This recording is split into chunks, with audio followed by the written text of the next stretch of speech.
Ça va être l'angle de lecture des investisseurs pour les prochains jours, les résultats d'entreprises à travers lesquels on va regarder les sujets d'inflation, les sujets chinois ou autres. Et c'est Thierry Gill qui est à mes côtés en plateau pour évoquer la campagne de publication de résultats aux États-Unis qui démarre cette semaine. Bonjour Thierry. Bonjour Grégoire. Merci d'être là. Vous êtes le président de Raymond James Euro Equities. Effectivement, alors la question que vous vous posez, je trouvais très intéressante, c'est comment comprendre que les attentes de résultats sur ce trimestre, sur l'ensemble de l'année pour les compagnies américaines soient toujours à ces niveaux-là, alors qu'on accumule quand même un certain nombre de problèmes, ne serait-ce que sur l'offre, des pénuries, des ruptures de stock, des hausses de prix de matières premières, qui doivent logiquement à un moment se retrouver dans les résultats. Une des réponses, ce sont les marges. Les marges des sociétés américaines sont assez élevées. Je parle des marges opérationnelles au sein du Standard & Poor's 500. Après le petit coup de mou qu'on a connu en 2020 sur des niveaux d'à peu près 9,5%, on est, en tout cas chez Raymond James, nos anticipations, à la fois pour 2021 qui se termine, mais pour 2022 et 2023, sont sur des niveaux compris entre 12 et 13. Donc on est vraiment sur une tendance qui devrait se maintenir, et donc on attend avec impatience les publications du Q3, parce que bien évidemment tout le monde a en tête l'impact que pourrait avoir les goulots d'étranglement et qui pourraient avoir des impacts sur les chaînes d'approvisionnement, bien évidemment. Mais je pense que ça explique en tout cas une partie des résultats qui devraient être relativement solides. Et d'ailleurs, les pré-annonces qu'on a jusqu'à maintenant, certes l'échantillon est assez restreint, mais on a regardé un petit peu chez Raymond James et on a plus de sociétés qui préannoncent positivement que de sociétés qui préannoncent négativement. Après, il faut voir par secteur, parce qu'effectivement, il y a un peu deux poids, deux mesures dans ce marché. Oui, il y aura peut-être beaucoup de dispersion, mais déjà, est-ce que les premiers éléments, alors sur une base très étroite de publication ou de pré-annonce d'entreprise, c'est pas forcément intuitif ce que vous nous dites. Non, c'est vraiment Thierry. les pré-annonces depuis en fait début septembre. C'est sur un panel de sociétés qui a publié. Le discours n'a pas fondamentalement changé là. Non, il n'a pas fondamentalement changé. Maintenant, ce qu'il va falloir voir, c'est comme vous savez, les investisseurs ont les yeux rivés sur le Standard & Poor's 500. L'indice Standard & Poor's 500 est un indice dont le poids est calculé sur la CAPI boursière. Donc, c'est pas une véritable. Je ne cesse de répéter ça à mes clients que votre pire ennemi, c'est le S&P, parce que c'est pas l'indice qui doit vous motiver dans les prochains mois. Certes, ça l'a été pendant plus de 10 ans, mais aujourd'hui, si notre scénario se met en place, on est vraiment sur un scénario beaucoup plus, je dirais, du S&P Equal Weight, ou bien des secteurs plutôt small cap. C'est ça qui nous intéresse. Donc moins de poids de la tech. Justement, là, quel type de dispersion est-ce que vous anticipez sur les publications de résultats du troisième trimestre? Est-ce qu'on peut faire un peu les gagnants, les perdants, ceux pour qui il y a des risques de bonnes nouvelles, de bonnes surprises, ceux qui risquent peut-être de décevoir? On a des secteurs, en fait, on a déjà, au travers des préannonces qu'on a depuis début septembre, depuis Labor Day, 3-4 secteurs qui ont plutôt fait des préannonces favorables. C'est l'énergie, c'est l'immobilier, c'est la conso discrétionnaire. Les secteurs qui ont plutôt un peu souffert pour l'instant, et on verra demain avec la publication de JP Morgan, c'est les finances, c'est une autre partie de la conso discrétionnaire, et aussi les parties industrielles. Mais encore une fois, au-delà des chiffres eux-mêmes, ce qu'il va falloir, c'est comment les sociétés réagissent sur les publications. Ouais. Et pour prendre l'image, on a évoqué tout à l'heure les chiffres de l'emploi de vendredi dernier. On aurait pu imaginer qu'avec un chiffre de création d'emplois relativement faible, même si le taux de chômage s'était amélioré, que les taux se détendent. Il n'en a pas été le cas. Donc en fait, parfois, c'est plus la façon dont on réagit aux nouvelles.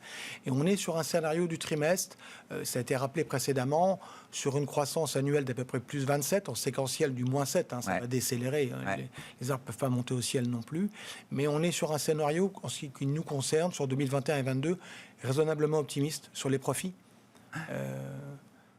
Oui, avec une poursuite du croissance à 2 chiffres, c'est ce que je comprends. Oui. Si on prend les profits du SPI 500, nos estimations chez nous sont à $205, FactSet est à $200, mais l'année prochaine, là où FactSet est généralement assez consensuel et un peu en retard sur les anticipations des maisons comme les nôtres, nous on est sur des anticipations à $225-230, en prenant en compte l'impact de la hausse des impôts qui pourrait être la résultante de l'application des plans Biden, avec un taux d'IS à 25%. Quand on a cette vision-là, ces perspectives-là, Thierry, est-ce que le marché américain est cher aujourd'hui? Est-ce qu'il est normalement cher? Alors, je vais vous donner quelques chiffres. Le PE historique du marché américain depuis le début du siècle dernier, c'est à peu près entre 16,7 et 16,8. Si vous regardez le PE moyen, et je parle bien du PE moyen sur les 20 dernières années, le PE, il se maintient au-dessus de 20. Bien sûr qu'il a été sur des niveaux de 13, 14 en 2008, en pleine crise. Pareil en 2016, quand il y a eu une autre crise, la petite crise industrielle. Mais globalement, on est au-dessus de 20. Et on l'est au-dessus de 20 parce que le poids de la tech est très important.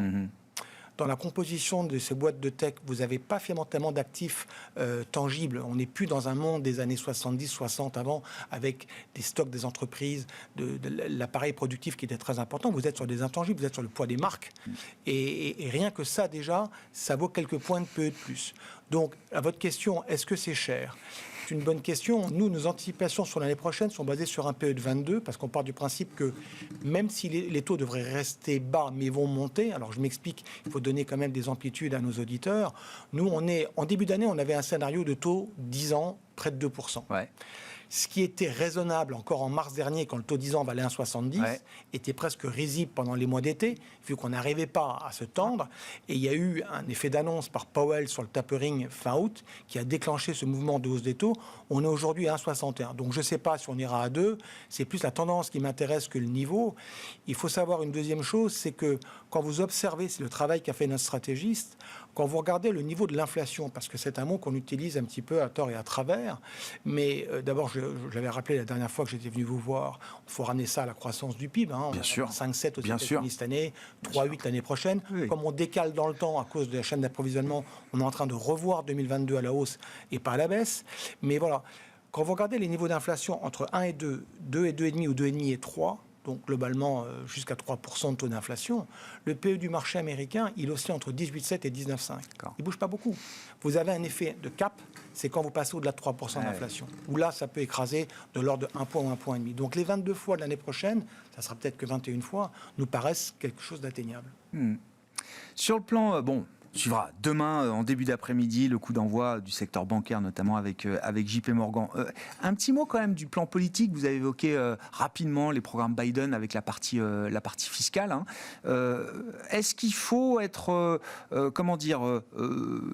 déçu, ou est-ce qu'il faut peut-être s'interroger sur la vitesse à laquelle Joe Biden est bloqué dans sa démarche et dans ses grands programmes d'infrastructures, sociaux également, qui sont les deux programmes phares de son mandat, moins d'un an après son arrivée à la Maison-Blanche. Alors beaucoup de choses ont été faites dans l'urgence, dans la continuité de la politique de Trump, ça n'a pas de sujet, mais on voit que, alors qu'on avait de grands espoirs, que le marché, je ne sais pas si la hausse du marché est aussi en partie liée aux grandes promesses de dépenses, je ne sais plus, 4 trillions de dollars, à un moment c'était les chiffres qu'on manipulait. Est-ce qu'il faut être beaucoup plus mesuré aujourd'hui sur la capacité de Biden à délivrer ce qu'il a promis ? Alors, je ne sais pas si on peut être déçu, pour reprendre votre terme. Ce qui est sûr, c'est qu'il a une marge de manœuvre, somme toute, assez limitée. Souvenez-vous, certes, il a la majorité aux deux chambres, mais au Sénat, il ne le doit qu'à le double vote de la vice-présidente. Et finalement, il a perdu des voix à la Chambre des représentants, et je crois que l'écart de voix entre démocrates et républicains doit être de 10 ou 15 sièges. Donc, il faut quand même faire du fine-tuning. Il faut vraiment piloté. Il a été très généreux au début de sa mandature. Et n'oubliez pas que le cycle politique américain est excessivement court. Oui. Le Sénat est renouvelable par tiers tous les 2 ans, la Chambre des représentants en intégralité. Donc, un certain nombre d'acteurs aujourd'hui ont déjà en tête les élections de mi-mandat de novembre de l'année prochaine. Ce qui lui laisse finalement à peine quelques mois pour faire quelque chose. Oui, alors, dans les discussions actuelles, il y a plusieurs sujets. Il y a le plafond de la dette, il y a le plan d'infrastructure, et il y a le plan que je qualifie ou qu'on qualifie un peu de plan social. Sur le déplafonnement de la dette, c'est pour moi le plus important. Enfin, en tout cas, c'est pour nous le plus important.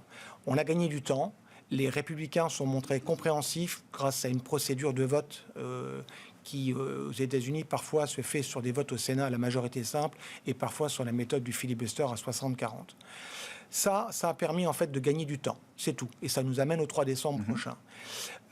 La volonté des démocrates aujourd'hui, et en fait, je dirais qu'il faut plus que Biden fasse le ménage au sein de son propre parti qu'elle ne vient de l'opposition républicaine. Et vous avez effectivement, entre manager des personnalités comme sur son aile gauche, Sanders ou Warren, avec son aile parfois libérale. Centriste, cette sénatrice de l'Arizona, Sinema, et aussi Manchin. Voilà, c'est important. Et donc, il doit piloter ça.